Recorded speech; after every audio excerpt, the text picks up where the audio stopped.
네, 그러면 파이썬 자료형을 먼저 좀 배워보도록 하겠습니다. 파이썬 자료형은 뭐 정수, 실수, 문자열 우리가 이렇게 배울 건데 정수, 실수, 문자열보다 더 많은 자료형들이 있어요. 그것은 일단 우선순위 뒤로 밀어두기로 하고요. 일단 정수, 실수, 문자열에 대해서 좀 이야기해 보도록 할게요. 정수라고 하는 것은 여러분들이 숫자를 쓸 때 뭐 마이너스 2, 마이너스 1 요런 식으로 쓰는 것을 정수형이라고 하죠. 정수를 영어로 한다라고 하면 인티저라고 얘기를 해요. 그래서 컴퓨터 스스로가 이것을 인트형에 담습니다. 실수는요. 뭐 0.1, 0.2, 1.7 이런 식으로 우리가 표현을 하는 것을 실수라고 얘기를 하는데 컴퓨터에서는 이것을 플로트형에 담고 있어요. 그리고 문자의 경우는 C, ABC, 생각하는 코딩 이런 식으로 얘기를 하는데 이거는 스트링형에 담게 돼요. 파이썬의 경우는 각각의 자료형들을 담는 요 그릇, 즉 인트형, 플로트형, 스트링형 이런 거에 대해서 별로 고민을 안 하셔도 돼요. 그래서 파이썬이 쉽다라고 얘기를 하는 거예요. 다른 랭귀지의 경우에는 이 자료형을 선택해서 사용하는 것에 대해서 굉장히 엄격하게 적용을 하는 곳이 있답니다. 그래서 파이썬은 이런 형에 대해서 여러분들이 별 고민 없이 사용을 하시면 파이썬이 스스로 알아서 선택을 해 주는데요. 다만 여러분들이 스트링형을 쓸 때는 조금 신경을 써 주셔야 합니다. 왜냐하면 일상생활과 조금 다르기 때문이에요. 즉 컴퓨터에게 이 스트링형이라는 것을 인식시켜 주기 위해서는 따옴표라는 것을 써요. 무엇을 쓴다고요? 따옴표를 쓴다고요. 그래서 C, ABC, 유치한 파이썬 이런 식으로 따옴표로 표시를 해주게 됩니다. 그런데 우리가 이것을 일상생활에 빗대어 다시 생각을 해본다면 우리가 일상생활에서 누구의 말을 인용한다 라고 하면 이분처럼 제스처를 하죠. 즉, 나 지금 다른 사람 얘기를 인용할 거야 라면서 손으로 제스처로 따옴표를 써주죠. 또 때로는 글을 쓸 때도 마찬가지로 다른 사람의 말을 인용할 때는 따옴표를 써주기도 하죠. 그래서 우리가 프로그래밍이라고 생각을 하면 컴퓨터의 언어로 써야 되잖아요. 그런데 지금부터는 인간이 쓰는 말이야 라고 인지할 때 따옴표를 쓴다 라고 생각을 해주셔도 돼요. 물론 이런 의미는 아니지만요. 그냥 여러분들이 일상생활과 접목해서 얘 왜 이럴까? 라고 고민을 하신다면 컴퓨터한테 인간이 쓰는 말을 인용할 때 쌍따옴표를 써준다 라고 생각을 하시면 되겠죠. 무조건 쌍따옴표를 쓰면 되는 건 아니에요. 작은 따옴표도 쓸 수 있고요. 쌍따옴표도 쓸 수 있고요. 그다음에 쌍따옴표를 뭐 3번씩 요렇게 쓸 수 있답니다. 굉장히 다양한 표현법이 있어요. 그거는 차차 알아가도록 하시죠. 자, 그다음엔 굉장히 중요한 자료형이고 굉장히 자주 쓰는 자료형이에요. 바로 리스트와 딕셔너리예요. 여기서 여러분들이 집중을 해 주셨으면 좋겠어요. 리스트는요. 목록이라는 의미죠. 그쵸? 목록은 무슨 얘기예요? 여러 개가 나열되어 있을 때 우리는 그것을 목록이라고 부르죠. 즉, 여러분한테 10부터 20까지 나열해봐 라고 하면 여러분들 어떻게 표현하시죠? 그렇죠. 10, 11, 12, 이런 식으로 여러분들이 표현을 하시겠죠. 파이썬도 동일해요. 단 하나 더 표현을 덧붙여 주셔야 되는데 그것이 바로 대괄호입니다. 10, 24, 10, 11, 12, 13 이렇게 나열을 해주고 대괄호로 여기서부터 여기까지가 내가 원하는 리스트형이야 라고 표현을 해주는 거죠. 자, 그러면 제가 A부터 G까지를 리스트로 만들어라 라고 주문을 하면 여러분들은 어떻게 하실 거예요?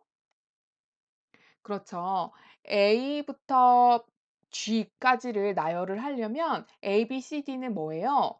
문자이니까 따옴표로 묶어주고 그것을 나열한 다음에 그다음에 대괄호로 이렇게 묶어주시면 되겠죠. A부터 G까지가 문자라는 것을 잊지 마시고 그래서 내가 따옴표로 묶어줬다라고 생각을 하시고 그리고 리스트이기 때문에 A부터 G까지 나열 후 대괄호로 묶어주면 된다라는 겁니다.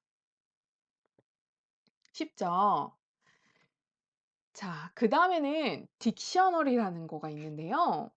딕셔너리? 사전 아니야? 라고 생각을 하시겠죠. 맞아요. 사전 맞아요. 파이썬에도 사전이라고 하는 딕셔너리 자료형이 있습니다. 이 자료형은요, 제가 요즘 많이 쓰는 단어에 대해서 뜻을 잘 모르겠어요.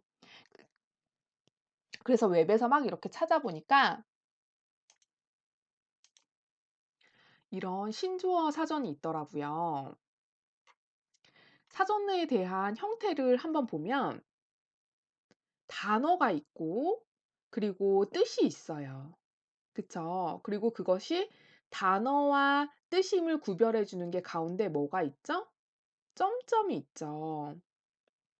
파이썬도 동일한 형태를 띄어요. 즉, 단어와 뜻, 요 사이를 콜론이 찍어줘서 구별을 해주고요. 여러 개를 나열할 경우에는 콤마를 찍어서 여러 개임을 표시해 줍니다. 그런 다음에 어디서부터 어디까지가 딕셔너리인지를 표시하기 위해서 이번엔 중괄호를 사용을 하는 거죠. 그러면 아까 이곳에 지금 표현이 되어 있는 신조어 사전을 파이썬의 딕셔너리로 옮긴다면 어떤 모양이 될까요? 그렇죠. 이런 모양이 되는 것입니다. 단어, 뜻, 단어, 뜻, 단어, 뜻을 콜론으로 연결을 해주고요. 그 다음 여러 가지의 나열은 콤마로 표현을 해주고 어디서부터 어디까지가 하나의 딕셔너리다라는 표현을 해주는 거죠. 다만 우리의 현실 세계에서 다른 점은 뭐라고요? 인간이 쓰는 언어이므로 뭐로 표현해준다? 따옴표로 표현을 해준다라는 것만 좀 다르겠습니다. 자, 너무 쉽고 너무 재밌죠? 그리고 프로그래밍 언어 자체가 사실은 우리 일상과 굉장히 비슷해요.